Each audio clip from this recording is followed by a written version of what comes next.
तो आपको बता दें कि उत्तर प्रदेश सरकार, मध्य प्रदेश, छत्तीसगढ़, गुजरात और ओडिशा सरकार जो कि अग्निवीरों को आरक्षण की घोषणा कर चुकी हैं और अब राजस्थान भी आरक्षण की घोषणा कर चुका है। उधर UP CM Adityanath, CM Mohan Yadav, मुख्यमंत्री विष्णुदेव साय ने इसकी घोषणा की। सीएम योगी ने कहा कि अग्निवीर जब अपनी सेवा के बाद वापस आएंगे तो उन्हें उत्तर प्रदेश सरकार पुलिस सेवा में पीएसी में प्राथमिकता के आधार पर समायोजन की सुविधा दी जाएगी। उनके लिए उत्तर प्रदेश पुलिस में एक निश्चित आरक्षण की सुविधा उपलब्ध कराई जाएगी।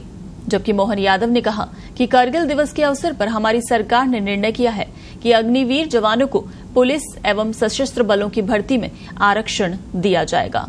ओडिशा के मुख्यमंत्री मोहन चरण मांझी ने अग्निवीरों के लिए 10% कोटा और 5 साल की आयु में छूट की घोषणा की है। इधर मुख्यमंत्री विष्णुदेव साय ने कहा कि छत्तीसगढ़ सरकार अग्निवीरों को विशेष आरक्षण देगी। सेना में सेवा देने के बाद ये जवान राज्य सरकार के विभिन्न बलों में भर्ती हो सकेंगे। उन्होंने कहा कि अग्निवीर योजना के तहत सेना में भर्ती होने वाले युवाओं को इस आरक्षण का सीधा लाभ मिलेगा।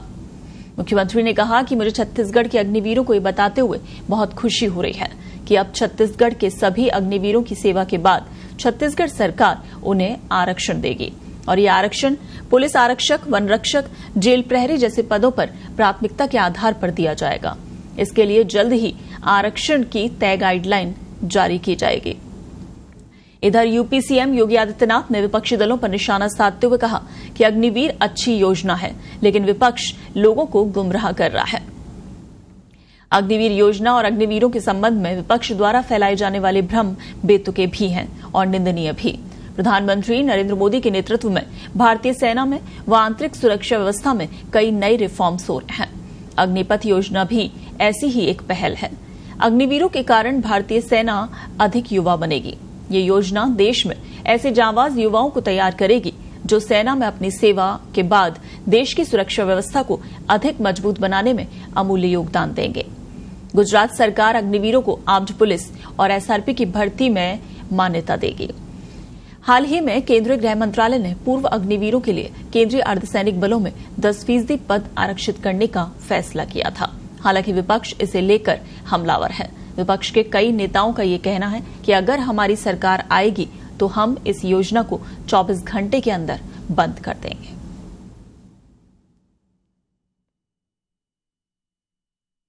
में जहां युवा भर्ती हो रहे हैं, एक ट्रेंड युवा अग्निवीर की सेवा को पूरा करने के बाद उन्हें सेना में भी अच्छा अवसर प्राप्त होने वाला है। पैरामिलिट्री में, सिविल पुलिस में और विभिन्न सेक्टर में भी उन्हें समायोजन करने के लिए व्यवस्था दी जा रही है।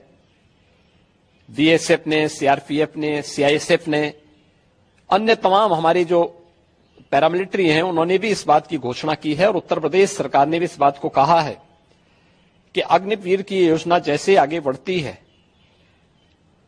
और जब ये अपनी सेवा के बाद वापस आएंगे तो हम उत्तर प्रदेश पुलिस सेवा में पीएसी में इन नौजवानों को प्राथमिकता के आधार पर समायोजन की एक सुविधा देंगे, वेटेज देंगे।